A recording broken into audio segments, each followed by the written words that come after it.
Hi. Let's talk leadership today because we are in desperate need for a new standard of leadership. We've been so used to patriarchal leadership, it is time for a matriarchal standard. And I know when we say things like matriarchal leadership or the more dramatic, down with the patriarchy, F the patriarchy, people get sensitive and they think we are just all man-hating feminists. But matriarchal leadership isn't about only women should lead. It's not about gender at all. It's a value system. It's a value system for how power gets used. So that's the boba we are spilling today. We're going to dive into what matriarchal leadership is, why we need this as the standard of leadership, and why it matters for your messaging. Hi, I'm Justine, messaging strategist and copywriter for phenomenal equity-driven women of color, entrepreneurs, and our equity allies who are here to bring our brands alive with strategic messaging and storytelling that sells. Okay, so let's first talk about the standard we have all become accustomed to. For a long time, we've been told that leadership is about dominance. It means being unshakable, unchallengeable. It means being above critique, taking up space at all costs, winning the room, and never being at fault. This isn't just a personality type. This is a patriarchal model of power. And it usually winds up in ego-driven abuse of power. We see leaders who treat accountability like weakness, growth at all costs cultures, and all of this comes at a human and environmental cost. So what is matriarchal leadership? Matriarchal leadership is about care, protection, clarity, and long-term responsibility. It's not about being soft, not about being nice. It's not about being appeasable or self-sacrificing. It's power that refuses to be violent in order to be believed. It's leadership that remembers, I am responsible for the way my power impacts people. When I think of strong examples of matriarchal leadership, I think of Jacinda Ardern, the former Prime Minister of Aotearoa, or New Zealand.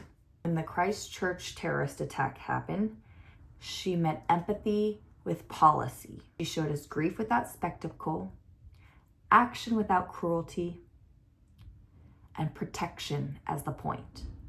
She also knew when it was time for her to step down. Another even more recent example, Claudia Scheinbaum.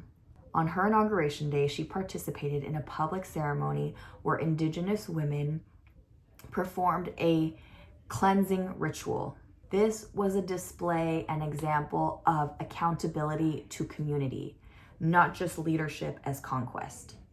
And watching the way she has responded to Donald Trump's tariff war with a clear head, firmness, and specificity, that is leadership being clear about boundaries, setting consequences, and protecting her people's livelihood.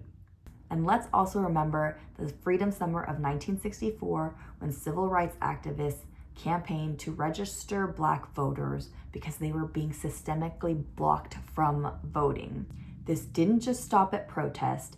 This campaign built infrastructure, freedom schools, freedom houses, freedom libraries.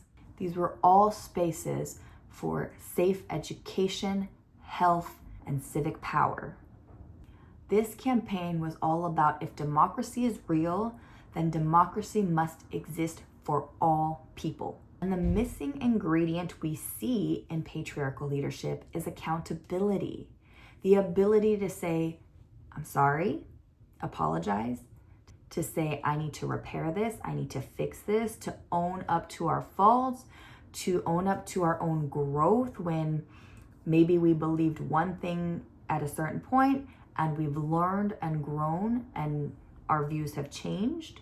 Accountability is critical as a leader in order to build trust. Why does this matter in your messaging? Because when we talk about matriarchal leadership, your messaging is a vehicle for leadership. It's the main way people test. Are you trustworthy? Are you safe with power? Will this person tell the truth even if it costs them? Something we aren't seeing a lot of today, are we? Will this person respect my agency?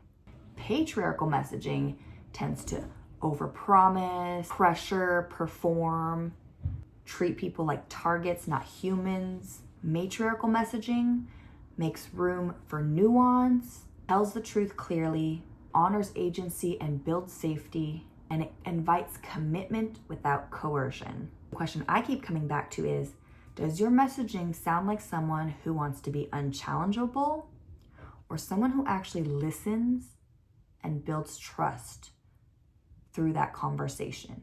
Building a brand, a campaign.